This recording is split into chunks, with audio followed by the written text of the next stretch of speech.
The Youth Charter 2016 Legacy Opportunity for All initiative is the culmination of 4 years that basically started since the 2012 Games ended in London, and always mindful of the 4-year cycle of what is now a 2016 Olympic and Paralympic year. So what have we been doing is what many people always ask us.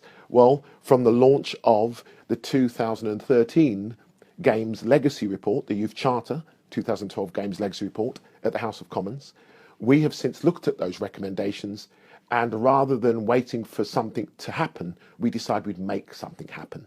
We decided that we would look at a community campus, a model that would allow facilities providing 5 hours a week to allow young people off the streets and into those facilities, and that's all contributed within that campus model.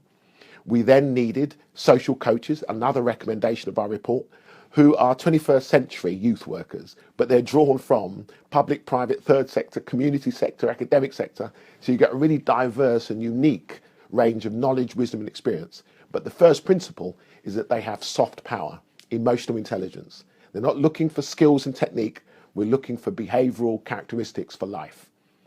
Social coaches, of which we're identifying 100 in a community, of which give up 5 hours a week of their time, so that we can now meet that 35 hours in those facilities with many, many hundreds of hours of social coach contribution. Now we can sustain the participation, we can meet the variety of activity, and we can deliver beyond the 1.5 hour of physical activity that saw, as a result of what has been a failed strategy, the Sports Minister Tracy Crouch announcing her sports strategy review. That has now taken place, and we were very much one of the consultees, and with its announcement towards the end of last year, we've now looked at 2016 to see how our community campus can be a transferable legacy opportunity for all. We've currently got 2 campuses in development in Manchester, funded by Sport England, the Etihad campus in East Manchester, the Burley campus in Human Moss Side. 2 areas where we've done a great deal of our work over the last 23 years. We have another campus in development in Salford. So as part of the Greater Manchester diverse mix of challenge and opportunity, we're now looking to ensure that these campuses, and the indications are very good, we're developing a sport, culture, arts and technology offer of engagement with young people.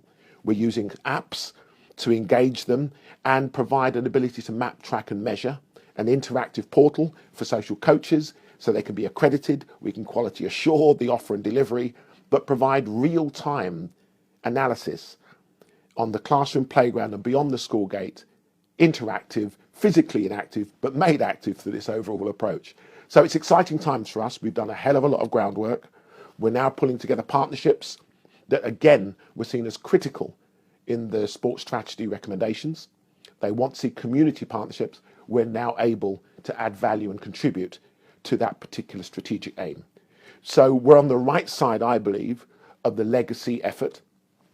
March the 8th is when we surface at the Y Sport Conference at Lancashire County Cricket Club. We'll be presenting all of these proposals and more, because it is a legacy opportunity for all, not just for those participating, but for those in administration, those setting the policy, those delivering the strategy. And one of the key recommendations we'll be looking to equally see committed to is for all those agencies that are delivering the engagement of young people, in some cases where they see themselves as hard to reach or in hard to reach communities. I think that's a term that must be removed. And I believe that we have to engage, equip and empower our communities to deliver their own sport, art, cultural, recreational and leisure opportunities themselves. Manchester, the Northern Powerhouse, is about removing silos and getting more efficient, effective value for money in the educational, health and physical activity and well-being. It has a skills element, so I believe it has a social, cultural and economic win-win-win for young people, communities and the city and Northern Powerhouse. So we're being very strategic, we're being very common sense realistic, because that partnership I'm talking about is by all the agencies that will now collaborate as stakeholders to make sure that when we go into these communities, We're not, let's just say, passively arrogant to suggest that we're the only ones competing for the hearts and minds of these young people. The focus of 14 to 18 is now going to be 5 to 18, much welcomed. We need to catch young people earlier, develop those life habits and make it a lifelong journey. However, we need to recognise that there are more negative, seductive and destructive tools of engagement to young people that we have to compete with and against. And with us being aware of that, it means, as I've always said, if we put 10% of the collaborative effort that it took to deliver the London Games and 10% of the collaborative effort that's been taken to deliver the Rio Team GB Games in our communities, we will be in a good place. The only concern I have is that we may have left this late. There's been a lot of slippage, but from the Youth Charter standpoint, we're very confident that we can add value to the government's strategic requirements.